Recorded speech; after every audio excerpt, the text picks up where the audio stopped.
God, that's hot. How did this tire get here? No. That is more like it. So the Joker Miata is all done being painted. Next step is to pull the subframe, which actually has been done already. The next video after this is going to be me and Hayden pulling the subframe. We took the subframe off because we wanted to powder coat it this green, just like these wheels. It's the first time anybody's seeing this, but the Joker theme is going to be the obviously green and purple. I'll grab the subframe real quick and show you what it looks like. Bam! Look at that gorgeous, beautiful piece of work. Thanks to Nick out at Wiscoat Refinishing. Woo-woo! So as soon as the subframe is back in the car, we're gonna take the engine, put a brand new rear main seal in it, and then go ahead and mount the Flyin Miata lightweight flywheel and the stage 1 clutch back on there, and then drop that back in the engine bay of the car. As soon as we have that all set in there properly, I'm gonna go ahead and take all those wires that are hanging here, all these extra wires, and I'm gonna try and tuck the bay. I wanna move the fuse box inside behind the glove box, but I'm not exactly sure if I'm going to be able to do that. But for the most part, we're gonna tidy up the bay and make it look a lot cleaner in there because there's too many things that are in that engine bay. I keep getting asked about the Joker build. Is it going to be a stock 1.6 forever? If Miatas at the Gap is still a thing this year, thanks to the whole coronavirus thing, I will most likely be coming back here with an MK turbo kit for this car, for the 1.6, and I'm gonna go ahead and just see what it can make with the stock block, stock head, not touching anything. And if I blow up the 1.6, I blow up the 1.6. I gotta learn a little bit more tuning with Mega Square. I gotta go ahead and get the injectors yet. I wanna go ahead and get Flow Force 660 injectors. I have everything planned out for what I wanna do. Obviously, everything costs money, so money is the main thing that I'm concerned about. So after everything's all said and done with the car and it's all back together and it's running good, I'm gonna go ahead and take it to the local wash or take it home, whatever it is, and clean it off, make sure all the dust and everything's off of it real nice.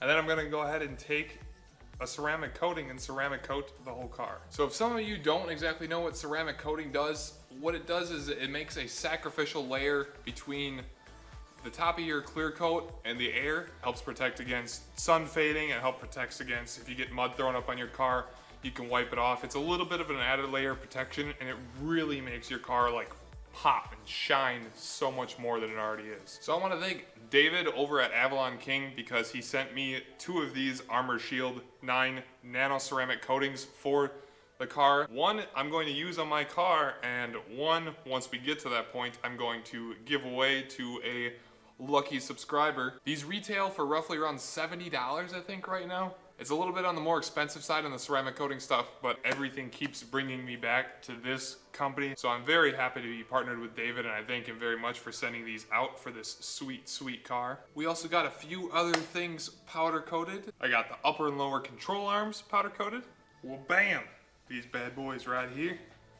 Flyin Miata vmaxx xtreme track pack coilovers. We got all the pieces for the Flyin Miata shock tower brace. And then just a few other odds and ends powder coated, like the engine mounts, the rack and pinion brackets, and the fuel filler neck cover. I decided to go with an RS style lip instead of the typical GV lip that everybody goes with. I just think that this looks a little bit better on the front of the Miatas. Got the Flyin Miata LED marker lights that go all around. I'll go ahead and put a picture up somewhere on here of what they actually look like on the car, but I'm very excited to put these all around compared to the old ones that I had that somebody just painted over.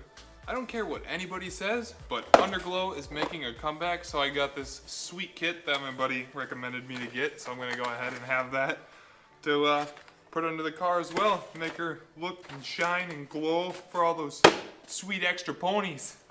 And then because we got the control arms powder coated, I had to torch out the old bushings.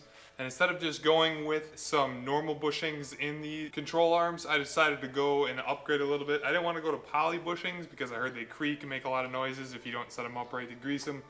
So I went with the imitation IL Motorsports Mazda Speed bushings. These were a pretty penny, but I heard that they perform very, very well. They're somewhere around 40% stiffer than the OE rubber bushings in the car, so I'm excited to put these in there.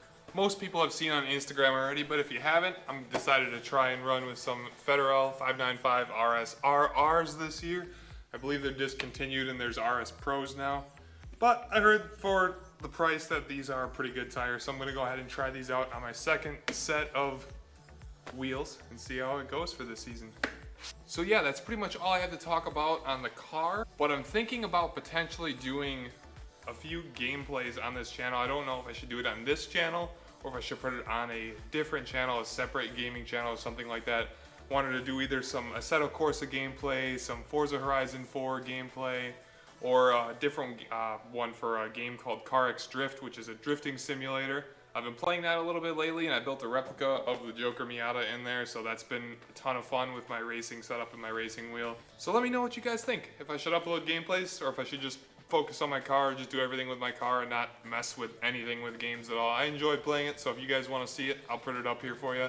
If not, I'll leave it off. And these channel announcement things. So I want to go ahead and do these once a month to kind of update everybody on what the stage is of the car.